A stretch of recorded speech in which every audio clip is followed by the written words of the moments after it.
A win for the local financial services sector. Months after missing the mark, continued efforts to be freed from the European Union's blacklist have paid off.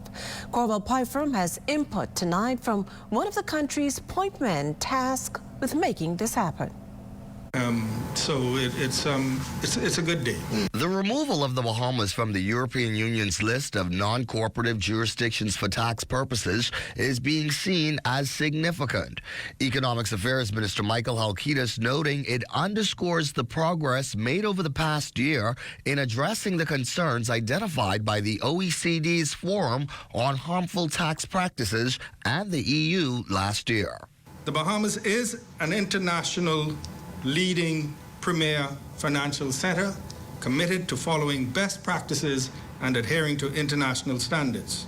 Jurisdictions like the Bahamas have repeatedly decried international regulatory bodies like the EU and the OECD for what these countries see as their inequitable treatment and a repeated moving of goalposts, almost making it impossible for these states to be compliant. It's something the Prime Minister has brought to the international community's attention, and as a matter of fact, Senator Halkitis says the Deputy Prime Minister is addressing this at this very moment at the United Nations. We celebrate, and at the same time, we're working because we don't believe that it's a fair system.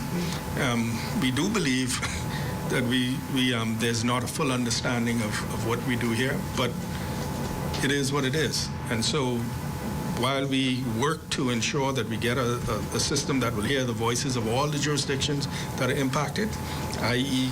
The United Nations as an arbiter, we still celebrate because we know it will make our lives easier. Through a more robust and effective monitoring mechanism system already in operation, the minister believes this will keep the Bahamas in line and off these undesirable lists. While we do have an OECD and an EU and a Forum on Harmful Tax Practice that looks at these things and make these designation, if we have that fully equipped monitoring mechanism designation, it's like a certification to say that we have very, very thorough and comprehensive compliance regime in place in the Bahamas. Minister Halkitis maintains the country will continue to remain aggressive in its approach to exchanges of information and take proactive steps with the OECD's Forum on Harmful Tax Processes to avoid further blacklisting. For the Bahamas Tonight, I'm Corval Pyfrom. Hello, everyone. I'm Fern Carey. Thank you for watching our YouTube page. Be sure to like, comment, and subscribe for all things Z&S.